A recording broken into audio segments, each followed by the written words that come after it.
National Nutrition Natural Health Reviews. 3 minutes of the latest naturopathic info with Canada's leading nutrition experts. Watch, learn, and get healthy naturally.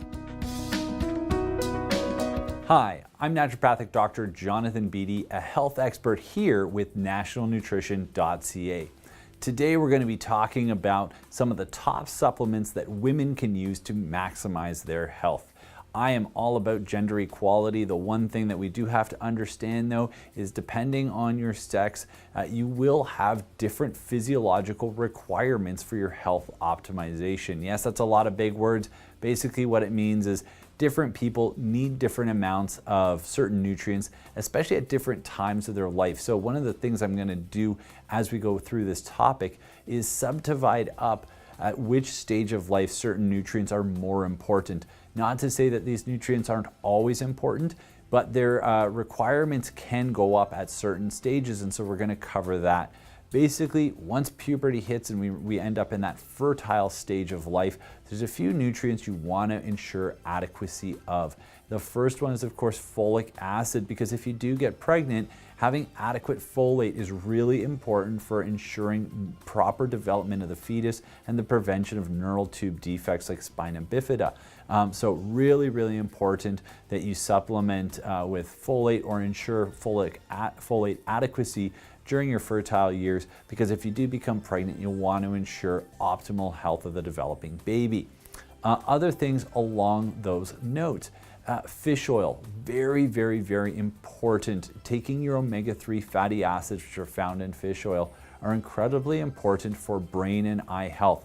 That's important for you right now, but also again, if you do become pregnant, they're heavily involved in proper fetal brain and eye development. And in fact, mothers that supplement with fish oils, not only do they have healthier pregnancies, but they've actually seen improved health in the children for up to 6 years postnatally. So that's basically improved health in the early years of life for children whose mothers supplement with omega-3s. So that just goes to show you how important they can be in your health and the health of the developing baby. Now, in addition to that, other things you'll want to ensure adequacy of are iron. Of course, with fertility comes menstrual cycles.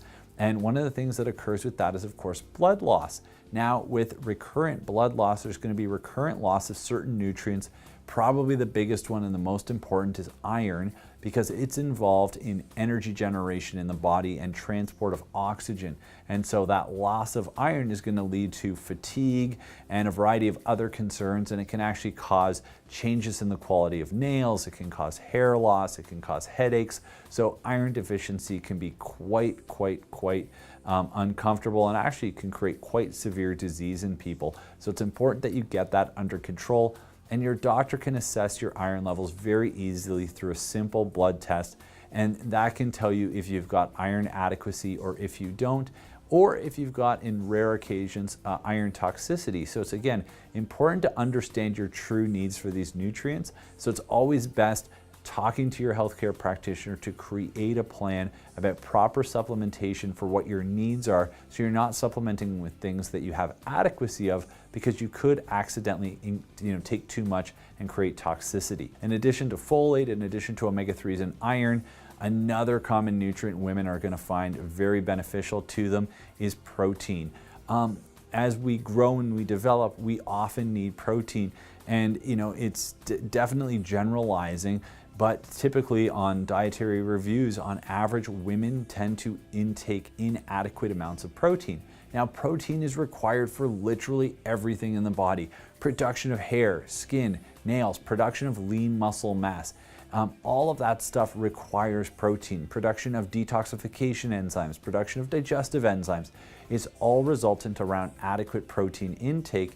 And so taking in adequate amounts of complete protein is really important for your overall health, and that can actually help to improve things like lean muscle mass, which makes it easier to burn fat at rest. It improves the quality of the skin. It can improve the quality of the hair. All of those things could be simply related to poor protein intake.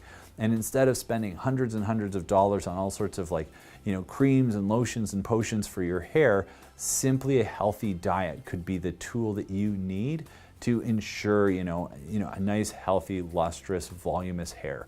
So those are the things that you want to really consider.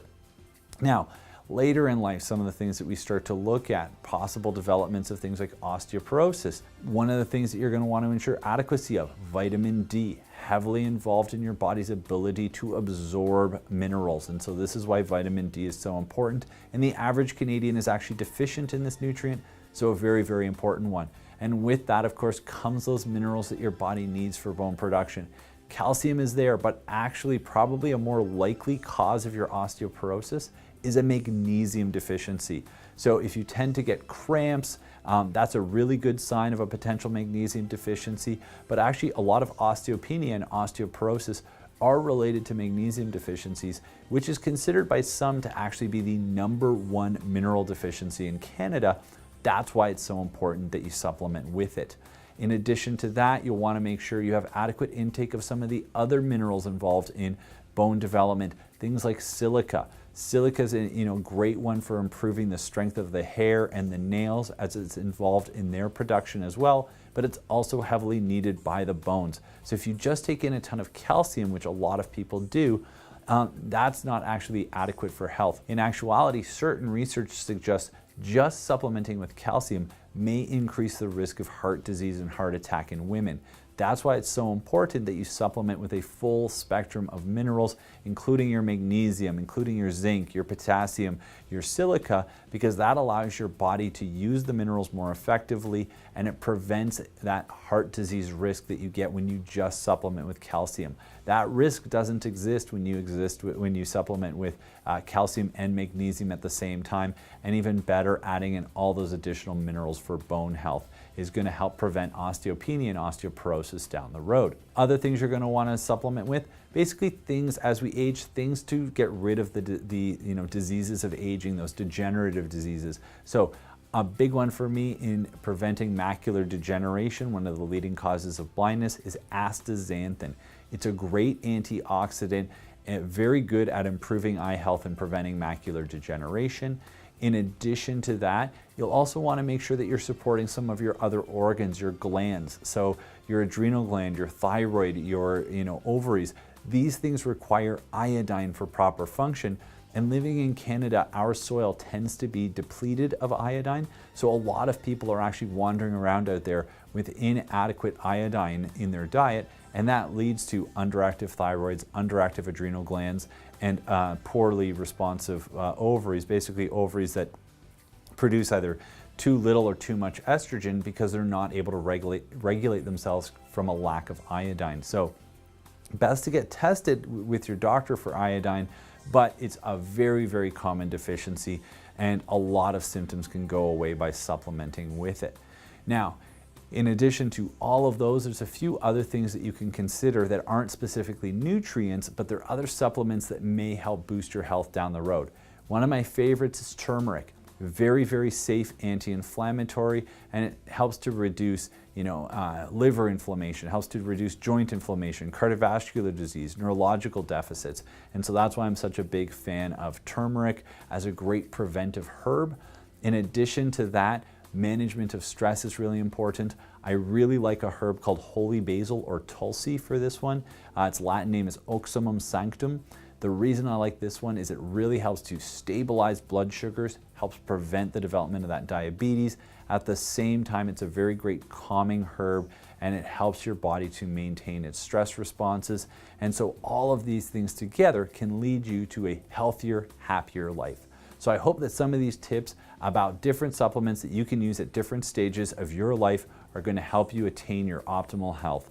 Please share this video with anyone you think would find it interesting. You can always subscribe to our channel where you can see all of our health-related videos. Any questions or comments you can post below. And last but not least, always remember, knowledge is health.